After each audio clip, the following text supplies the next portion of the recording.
الفاتح لما أغلق الخاتم لمن سبق أن أفضل حب الهادي إلى صراطك المستقيم وعلى آله وصحبه حق القدر والمقدار العظيم.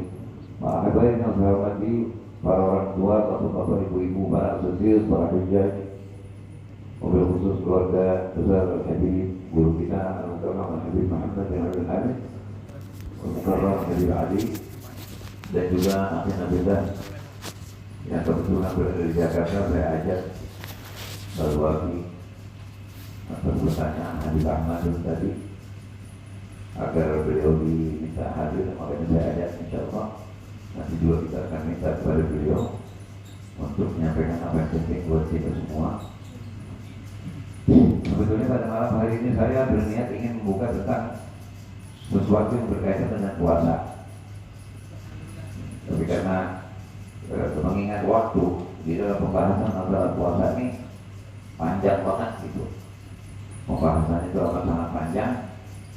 Terkadang orang tuh ketika mengaji duduk lama, kalau gak fokus dulu niat ingin mendapatkan ilmu, gampang ngantuk. Akhirnya ngantuknya tuh kadang-kadang nguapnya di ujungnya sama yang menyampaikan, akhirnya nyampein kalau yang paling gampang duluan menguap kan. Itu saya mohon yang di belakang kalau bisa majuan gitu, rahmat banyaknya di depan ini. Jangan sampai di tengah-tengah ada di musuh kita.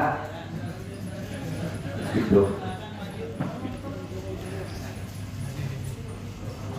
Ya gerak dikit tidurnya mungkin yang nanti dicoba mengatur kan. Kalau gak maafnya nggak bisa masuk angin.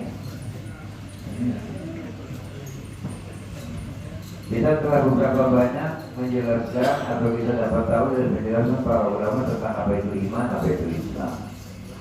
Kemudian dianjurkan kita untuk meningkatkan dari menjadi muslim agar menjadi mukmin. Kemudian diajarkan pula cara untuk mendekatkan diri kepada Allah SWT, bagaimana caranya. Ya. Apalagi malam hari ini agar kita lebih bertambah syukur kepada Allah SWT. Kita bercerita tentang Islam akan mendengarkan atau akan mendapati penjelasan dari para aulia dan ulama yang telah menjelaskan. Beliau-beliau ini orang yang paling mengerti apa itu Islam. Kalau kita kan enggak kan, kita tahu Islam kalau kita udah sholat. Padahal kalau kita tahu Islam itu apa, siapa tuh yang jadi kita Islam, untungnya apa sih Allah jadi kita Islam? Allah nggak ngambil keuntungan, Allah nggak butuh bukan sesuatu. Jadi aku Imam Umar berpensan, yang kalau dia mahu anak-anak berarti masih sana amin. Itu dia selalu menyatakan dalam ungkapan salah satu auratnya di awal, jangan layak saya jadi saya buat tafsir. Hajat mengenai mereka jadi wanita aja membiawa khabir. Wahai zat yang tidak butuh penjelasan. Jadi Allah mengutus para nabi dan rasul bukan karena kepengen supaya Allah dikenalin, enggak. Terus Allah jadi untung kalau dikenal, disembah apa enggak. Tetapi itu karena rahmatnya. Walau tergerak Bani Adam, tunggu kami muliakan manusia. Sampai-sampai hukum air mani sama air kencing itu beda. Orang kalau mau sholat wajib apa? Wudu kan? Wajib apa orang? Wudu. Itu mau ditanya, kalau jalannya sih gitu apa? Kita orang semua gitu. Ya. Kita kalau mau sholat wajib apa? Wudu. Berarti sholat butuh sama wudu ya. Wudu gak butuh masalah. Sholat yang butuh sama wudu. Kan gitu kan? Ya kita mau sholat pasti kita disuruh wudu, disuruh bersuci. Itu sebetulnya kalau kita ambil iktibar, ketika Nabi SAW mau Isra, sebelum berangkat dari Masjidil Haram ke Masjidil Aqsa, itu Nabi dibedah dada beliau. Ini dari sini. Nih ada cekungan kan, leher di sini ada cekungan nih. Itu dibedah tuh, dibuka, dikeluarin hati Nabi, dibasuh dengan air santan, bukan dicuci. Ini kalau rombongan yang bangsa nggak bisa ngurusin jenggot kan, biasanya gitu, mau dicuci ya. Tapi itu tuhron, ditambahin tohrin. Udah ada tohran, ada tohrin. Wama akhrajan amrat min qalbi adza. Malaikat tidak mengeluarkan penyakit dari ujung hati Nabi. Jadi begini, Nabi itu insan, manusia. Nabi itu manusia. Ya. Dari saking tinggi magomnya, tinggi kemuliaannya, nggak ada yang nyelangin. Nabi Adam di bawah Nabi. Nabi Adam kan Abdul Bashar, tetap di bawah Nabi susunannya. Allah al-Khaliq, Nabi makhluk. Tetap walaupun tinggi kayak apa pun magomnya, tetap beliau adalah hamba. Muhammad Abdul wa Rasuluh. Makanya subhanalladzi asra bi 'abdihi. Ini maknanya kalau dijelasin nih, wah, ada kompor nginep di sini masih. Jadi kalimat abdi di sini untuk menunjukkan saking tingginya magom Nabi SAW, supaya tidak dianggap sebagai anak Tuhan, supaya tidak dianggap ini dan itu, sebagaimana agama-agama lain yang mempredikatkan, yang julukin nabinya tuh saking mengidolakan nabinya tuh sampai berlebihan, nabi dibilang anak Tuhan. Maha suci Allah Ta'ala dari memiliki anak, maha suci Allah Ta'ala dari bersifat makhluk.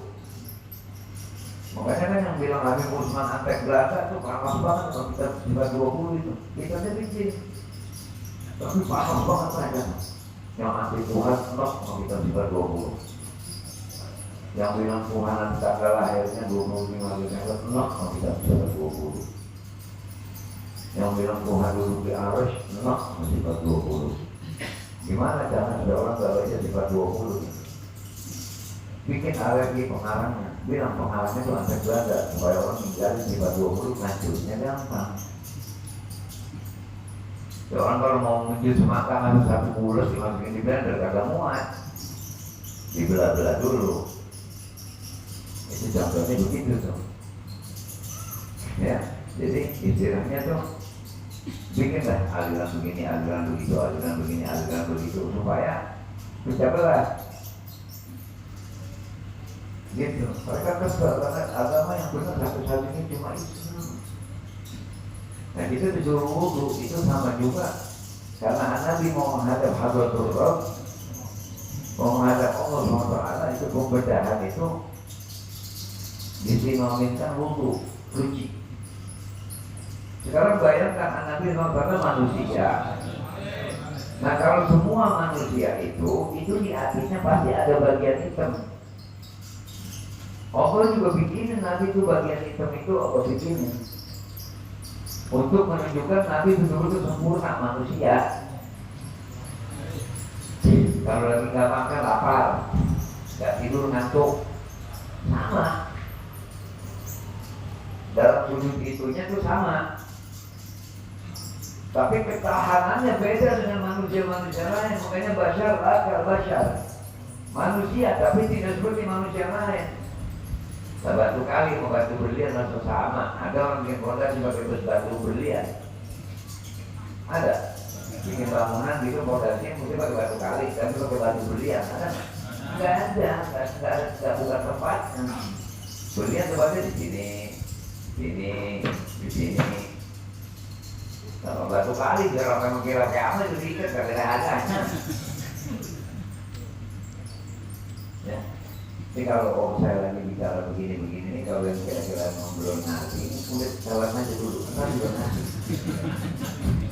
Ya, begitu karena yang namanya maju kan pemahamannya beda-beda. Jadi dibedah Nabi, kemudian dibuang ujung hatinya. Itu dibuangnya ujung hati Nabi SAW. Saya pernah ngomong sama satu hadis. Itu bukan karena kalau ujungnya nggak dibuang tuh yang hitam setan godain Nabi, itu bukan. Tapi itu hadus syaitan. Karena kesiannya Nabi, rasa kesian Nabi, rasa kasih sayang Nabi SAW itu nggak terbatas. Sampai kepada yang meludahin beliau kesian, sampai nyambit beliau kesian. Cuman ada satu yang nggak boleh dikesianin sama beliau. Allah nggak kasih tuh, beliau kasihan sama yang ngatur nih. Siapa? Setan.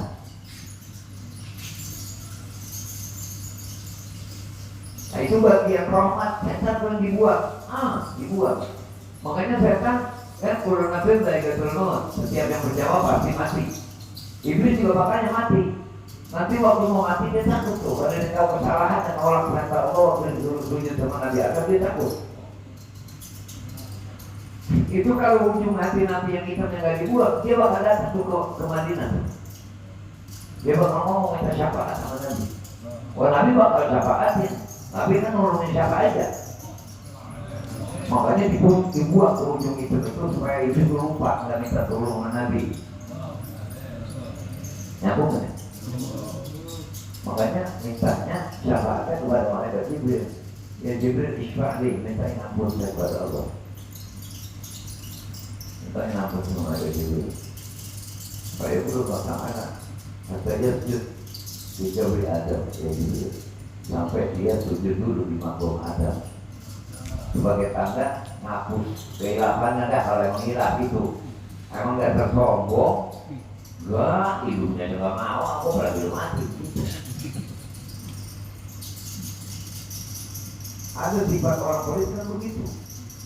Ada sifat keiblis-iblisannya gitu orang pelit mah. Iya, orang pelit kan nggak pernah merasa dirinya pelit. Yang dia anggap dirinya apa? Hemat.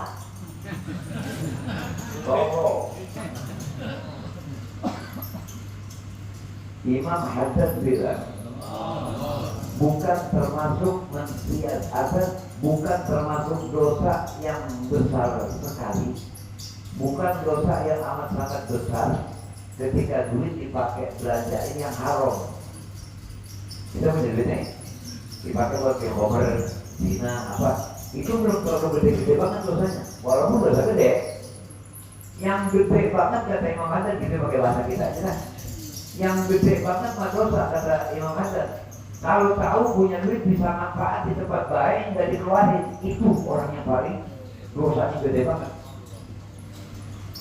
Oh saya dulu pernah mengajar ini orang haji waktu Bekasi belum ada pemekaran.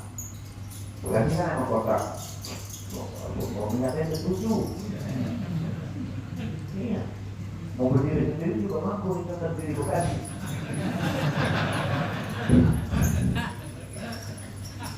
Ngaji di rumah dia minta saya pengajian. Ya, ini yang masalah terima. Ini saya lagi cerita, maksudnya lagi mau cerita bahwa kulit ini jelek banget itu. Begitu ngaji, ini gue mampu itu. Dikasih jasa, kita. Saya buka, kok kebanyakan ini. Hidup, saya tahu. Majalah 50 menit depan dikasih lagi. Begitu juga. Saya bilang ini nggak masuk di akal ini. Saya nggak mau.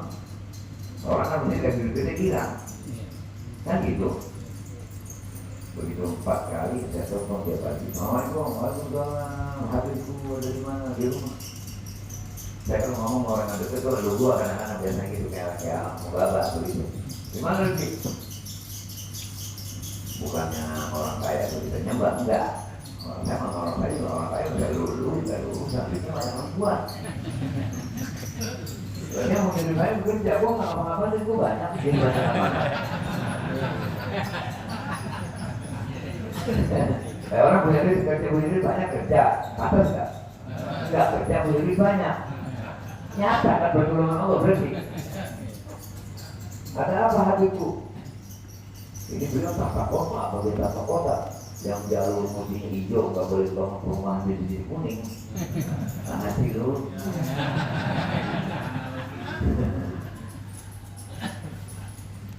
Enggak, kalau udah pulang kerja saya mau makan siang di rumah saya. Oh sekarang saya keluar, emang kantor udah kayak kantor dia dah. Saya yang wali kota, bupati waktu itu yang bawa tuh aku ngobrol makan segala macam ngopi ngerokok. Ada hari,